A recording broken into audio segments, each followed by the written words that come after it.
Welcome, everyone. Today, we're going to walk through a really crucial period in American history, starting around 1876 and coming right up to, well, basically now. That's right. Understanding this stretch is just so essential for getting a handle on the challenges, the opportunities, everything shaping America today. Absolutely. Our goal here is to sift through some key historical moments and ideas, pull out the compelling insights, maybe some surprising facts, and trace those themes that keep popping up. Exactly. And this period, it's full of these profound shifts.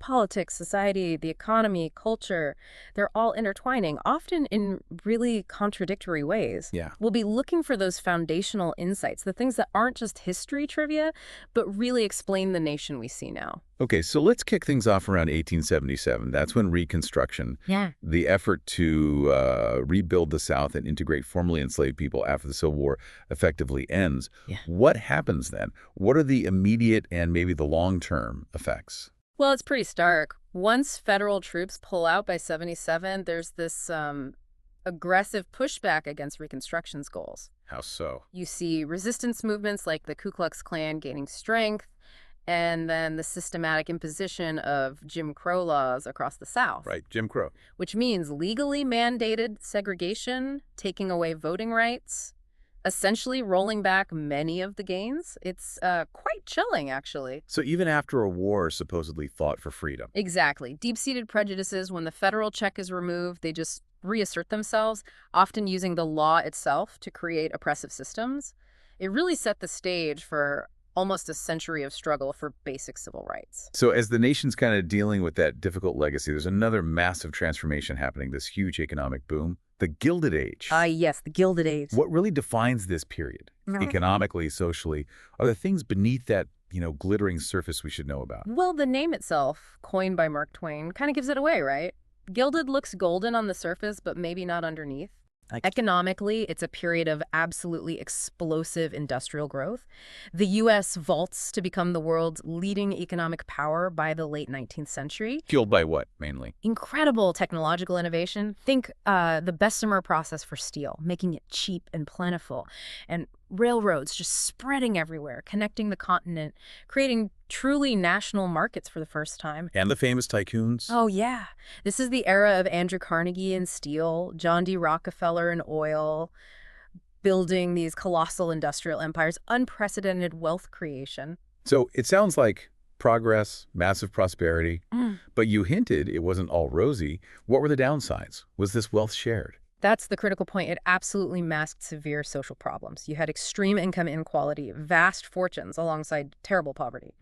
Working conditions for most laborers were dangerous, often deadly.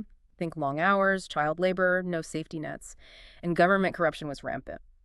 Some historians basically call it a plutocracy ruled by the wealthy. And at the same time, you have these huge waves of immigration, mainly from Southern and Eastern Europe.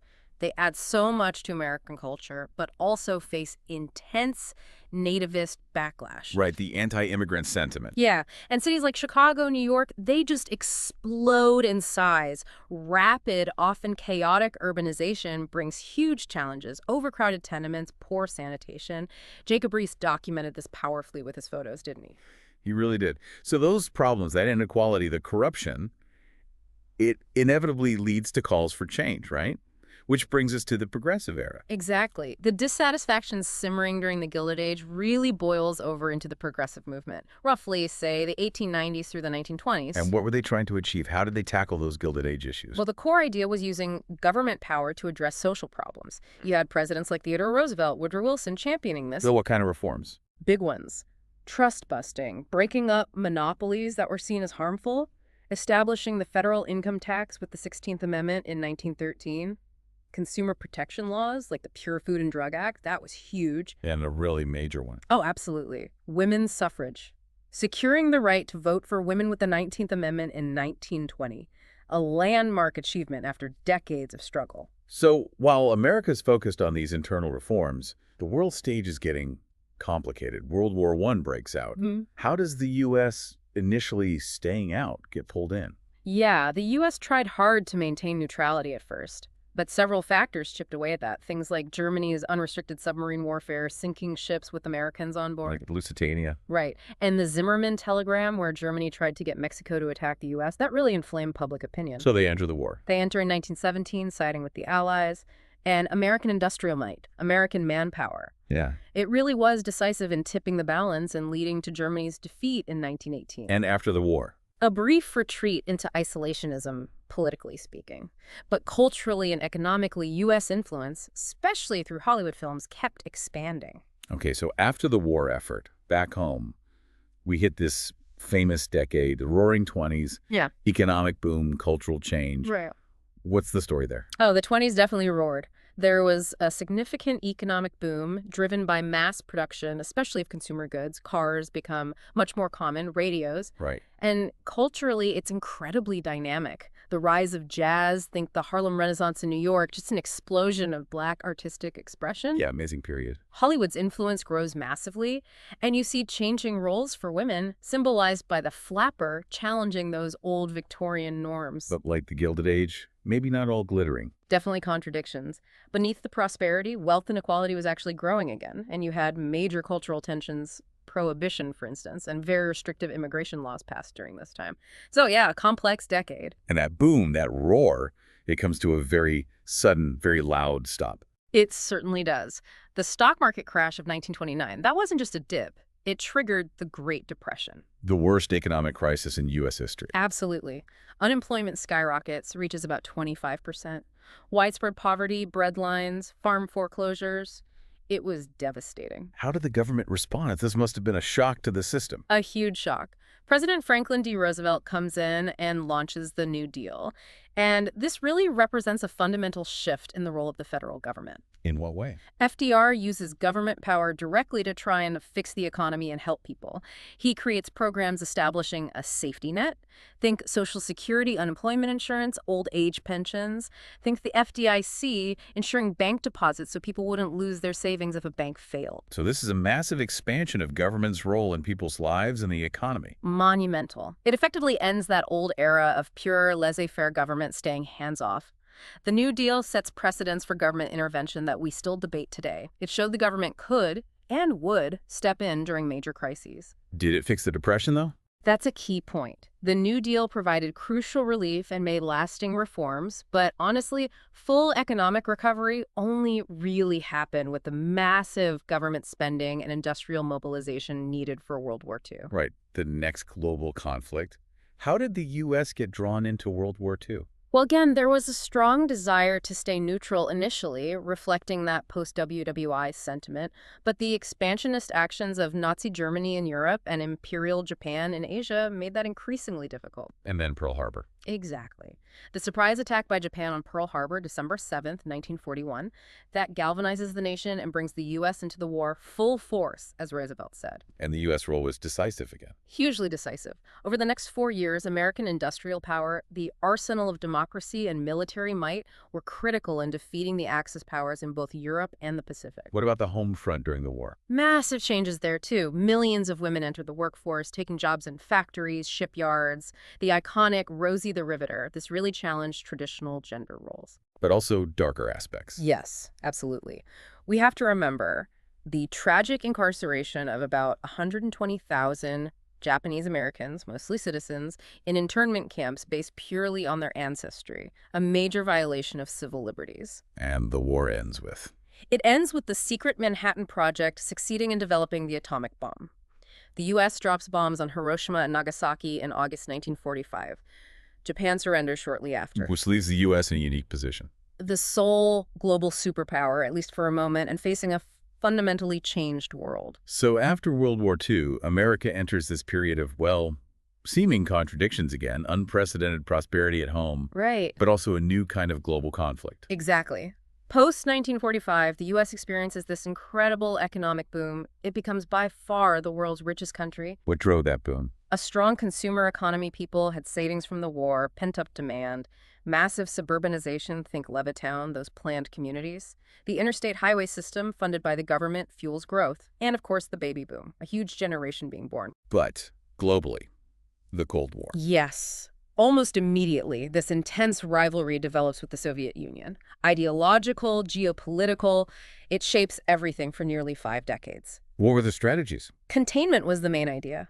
Policies like the Truman Doctrine supporting nations resisting communism, the Marshall Plan rebuilding Western Europe to prevent communist takeovers, and military alliances like NATO. And this led to actual fighting? It did in proxy wars, hot conflicts within the Cold War framework, Korea in the early 1950s, and then the long, incredibly divisive Vietnam War lasting from the 50s right through to 1975. That caused huge turmoil back home. It's fascinating. All this global tension, this domestic boom, and right in the middle of it, this powerful movement emerges demanding fundamental rights here at home, the civil rights movement. Yes, it's a crucial part of this era. Primarily from the mid-50s to the late 60s, African Americans mount this incredible challenge against segregation and disenfranchisement. How did they do it? What were the tactics? A really brilliant combination. You had the NAACP's long legal strategy, fighting in the courts.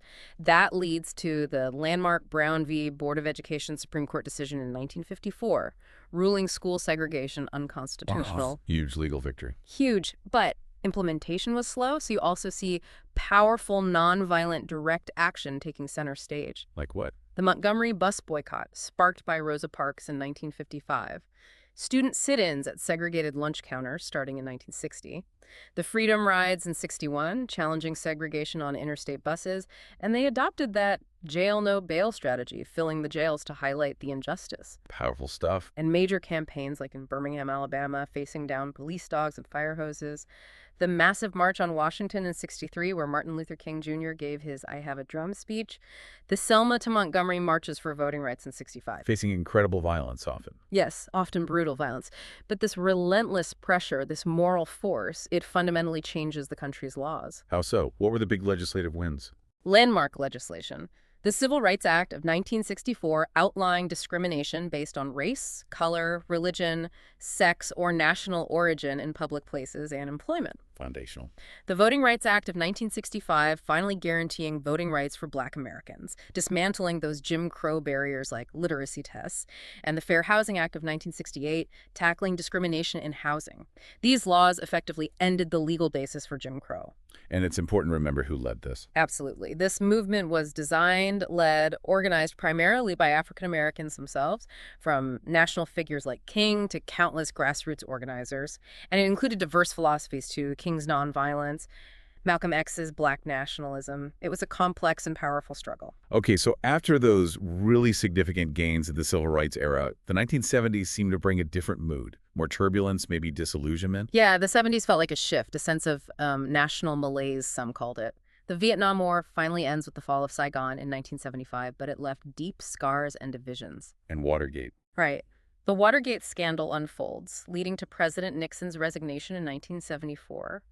That profoundly shook people's trust in government. Economic problems, too. Big time. You get stagflation, this weird, painful mix of high unemployment and high inflation, plus the 1973 oil crisis with gas lines. It felt like the post-war boom was sputtering out, and you start seeing deindustrialization, the decline of the Rust Belt. And internationally. The Iran hostage crisis starting in 1979 really shocked the nation, made America feel vulnerable in a new way. So moving out of the 70s malaise, how does the country respond? The 1980s see a big change, right? A very significant conservative turn politically. Ronald Reagan is elected in 1980.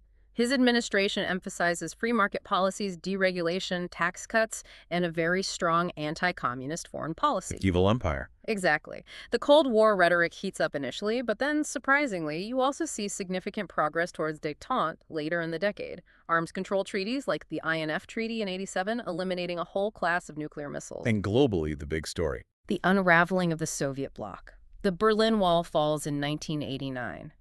By 1991, the Soviet Union itself collapses. It's a stunningly rapid end to the Cold War. Leaving the U.S. where? As the sole remaining superpower. A unipolar moment, people called it. The 80s and 90s also see these huge technological and economic shifts starting, don't they? Things we're still living with. Absolutely. The 1990s bring general economic prosperity, but crucially, it's also the dawn of the internet revolution. That starts changing everything: communication, commerce, how we get information. Globalization, too. Yes, globalization accelerates. More international trade, more investment flowing across borders. Creates opportunities, but also challenges.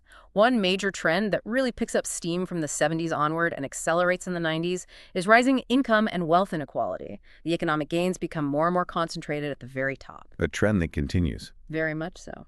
So the 20th century ends with the U.S. as the sole superpower, riding this tech boom. But the 21st century starts with a massive shock. A profound shock. September 11th, 2001. The terrorist attacks by al-Qaeda on the World Trade Center and the Pentagon. Nearly 3,000 people killed. And the consequences. It leads directly to the global war on terror. Long, costly wars in Afghanistan, starting in 2001 and only ending in 2021, and Iraq from 2003 to 2011. And changes at home. Major changes: a huge expansion of national security measures, counterterrorism policies, the creation of the Department of Homeland Security, the Patriot Act. This sparks ongoing debates about security versus civil liberties. Beyond security, what else defines this recent era, say, the last 20 years or so? Well, socially and culturally, the U.S. keeps diversifying rapidly, and the digital transformation just accelerates. The internet, smartphones, social media, it completely reshapes communication, politics, business. With positives and negatives. Definitely. Easier connection, access to information, but also major concerns about misinformation, political polarization being amplified online, privacy issues. And economically? The U.S. is still the world's largest economy, but it shifted much more towards services and technology. We saw the huge shock of the 2008 financial crisis and the recession that followed. And ongoing debates continue over things like immigration, healthcare access, and cost. And that political polarization just seems to get deeper. And very recently, we've seen renewed social movements and faced new global challenges. That's right. The last decade or so has seen a major resurgence in activism around racial justice.